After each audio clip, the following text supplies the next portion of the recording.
আমেরিকাতে কুমড়ো গাছ লাগিয়ে সেই কুমড়ো শাকের রান্না করব এটা কোনোদিন ভাবিনি। হ্যালো সবাইকে, আমার এই ছোট্ট ভিডিওতে আপনাদের সবাইকে স্বাগত জানাই। কয়েকদিন আগে একটা কুমড়ো নিয়ে এসেছিলাম। সেই কুমড়োর বীজগুলো মাটিতে পুঁতে দিতে খুব সুন্দরভাবে দেখলাম গাছটা হয়েছে। আজকে ভাবছি ওই কুমড়ো শাকেরই রান্না করব। একদম ঘরোয়া স্টাইলে বাড়ির মতো করে। আর এদিকে গাছেও বেশ সুন্দর ফুল ধরেছে। আর এদিকে কুমড়ো গাছের পাতাগুলো দেখুন কি বড় বড় হয়েছে, খুব সুন্দর হয়েছে গাছটা। তো কিছুটা কেটে নিয়ে এসেছি, এখনও কিছুটা রয়েছে, পরে কোনো একদিন রান্না করব। তো আমি এখানে কুমড়ো শাকটাকে খুব ভালোভাবে ধুয়ে এর ডাঁটাগুলো আর পাতাগুলো আলাদা করে রেখেছি। আর চৌকো করে বেগুন আর আলু কেটেছি। তো আমার সবজিগুলো একদম রেডি আছে, এইবার একদম রান্না করে নেব। একটা কড়াইয়ের মধ্যে কিছুটা তেল নিলাম, আমি সরিষার তেল ইউজ করেছি এখানে। আর এই সব রান্নার ক্ষেত্রে একটু সরিষার তেল দিলেই বেশি ভালো হয় এর টেস্টটা। তো তেল দেওয়ার পরে আমি এতে দিলাম তেজপাতা, শুকনো লঙ্কা আর দিয়েছি পাঁচফোড়ন। তো পাঁচফোড়ন দেওয়ার পরে আমি দিয়েছি ফার্স্টে আলুগুলোকে একটু ভেজে নেব, তারপরে দেব বেগুনগুলো। তো আলুটাকে কিছুক্ষণ ভেজে নেওয়ার পরে তারপরে আমি দিয়েছি বেগুন এখানে। তো তারপরে বেগুন দিয়ে এটাকে কিছুক্ষণ ভেজে নেব, অনেকটাই ভেজে নেব। একদম খুব সুন্দরভাবে আলুটাও কিছুটা সফট হয়ে এসেছে, একদম সফট না, বাট দেখলে বোঝা যাবে যে হ্যাঁ অনেকটাই ভাজা হয়ে এসেছে।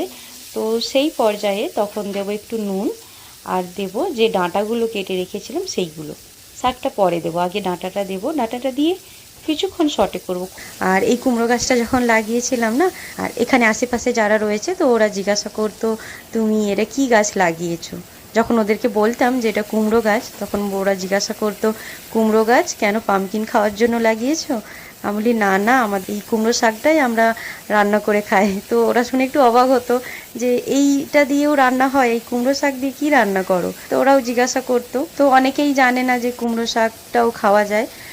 তারপরে আমি দেব এখানে হলুদ গুঁড়ো আর দেব জিরে গুঁড়ো দিয়ে এটাকে মিক্স করে নেব। মিক্স করার পরে যে পাতাগুলো রয়েছে, যে শাকটা কুমড়ো শাক, সেটা দিয়ে দেব। কুমড়ো শাকটা দেওয়ার পরে খুব ভালোভাবে ওটার সাথে মিশিয়ে নিতে হবে। তো যখন একটু পরে দেখবো যে কুমড়ো শাকটা একদম সফট হয়ে গেছে, এবার ওখান থেকে জল বেরিয়ে আসছে।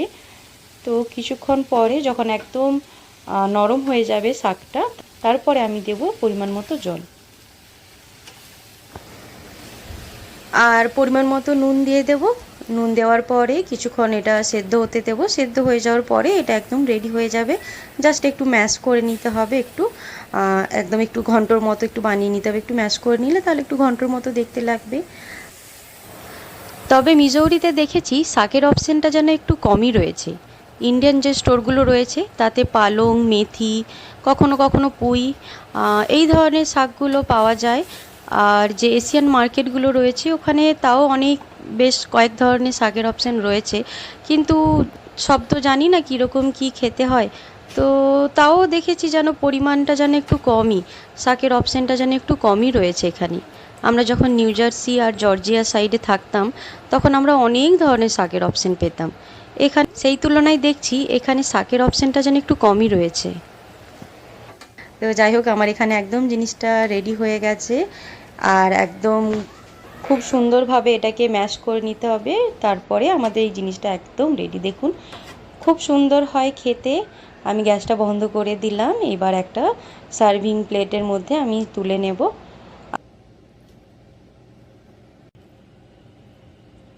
আজকে লাঞ্চে বানিয়েছিলাম ভাত, আর যে কুমড়ো শাকের চচ্চড়ি সেটা, একটু মাছের ঝোল বানালাম, আর শিম দিয়ে একটু তেল ঝাল বানিয়েছিলাম, আর রয়েছে ডাল, আর ওপর থেকে একটা লেবু দিয়ে দিলাম। খুব সুন্দর হয়েছিল খেতে, আপনারাও বাড়িতে ট্রাই করতে পারেন। আর আমার এই আজকের এই রেসিপিটা দেখার জন্য আপনাদের অনেক ধন্যবাদ। আর আমার এই রেসিপিটা আপনাদের কেমন লাগলো অবশ্যই জানাবেন। আবার দেখা হবে নতুন কোনো রেসিপি নিয়ে, নতুন কোনো ভিডিওর সাথে, কিংবা নতুন কোনো গল্প নিয়ে। সবাই খুব ভালো থাকবেন, সুস্থ থাকবেন, আনন্দে থাকবেন। আবার দেখা হবে নতুন কোনো ভিডিওর সাথে। আজকের মতো আসি, সবাই খুব সাবধানে থাকবেন। সবাইকে অনেক অনেক ধন্যবাদ। Thank you so much. Thank you.